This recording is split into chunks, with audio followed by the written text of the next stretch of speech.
61 metre 59 metre 56 metre 55 metre 52 metre 50 metre 47 metre 45 metre 41 metre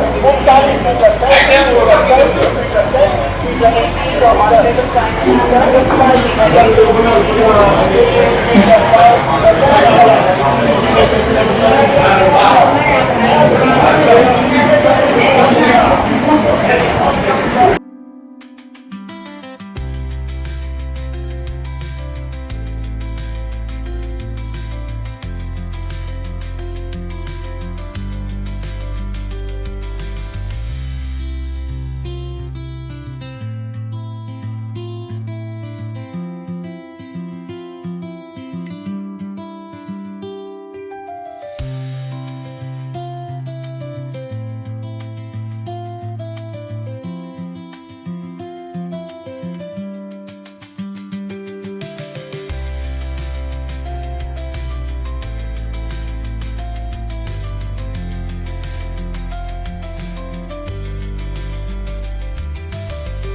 જે launch થાય ને એમાં જે એપ્લિકેશન હોય ને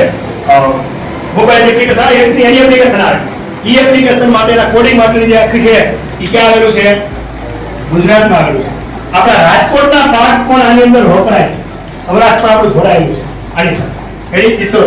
ઘણા પાર્ટ્સ વપરાય છે બહુ એટલે બહુ માઇક્રો ધ્યાન રાખવું પડે આપણે કલ્પના ચાવલા વખતની ખબર છે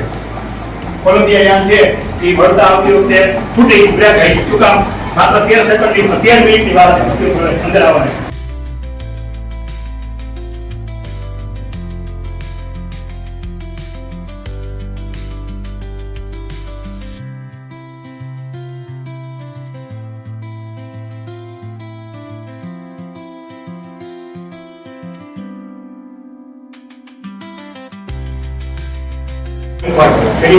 વિક્રમ સારાભાઈ પોતાને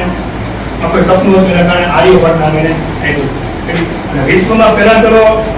સેટેલાઇટ કોણે લોન્ચ કર્યો બરોબર વિશ્વમાં ભારત પછી ગયો 1975 માં કર્યો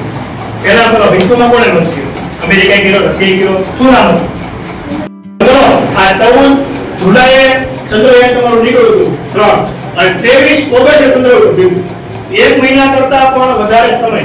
39 દિવસે 39 દિવસમાં કેટલો બધો ફેરફાર થઈ ગયો ચંદ્રની કઈ જગ્યાએ હોય ચંદ્રની ઘણા કેવી હોય દક્ષિણ ધ્રુવ કઈ બાજુ હોય તો આટલું માઇક્રો પ્લાનિંગ એટલે આપણે કાઉન્ટ છે સેટેલાઇટ ઉપગ્રહ છે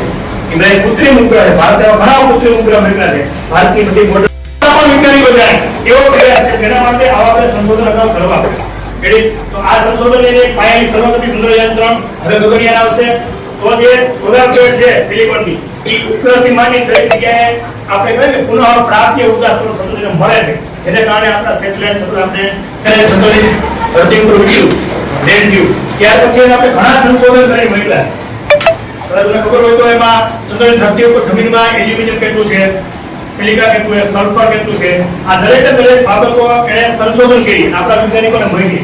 આ ભવિષ્યમાં જ્યારે આપણે ગગનયાન પ્રોજેક્ટ આપવામાં આવે છે ગગનયાન એમાં આપણે પ્રોજેક્ટ એવો છે કે આપણે ચંદ્રની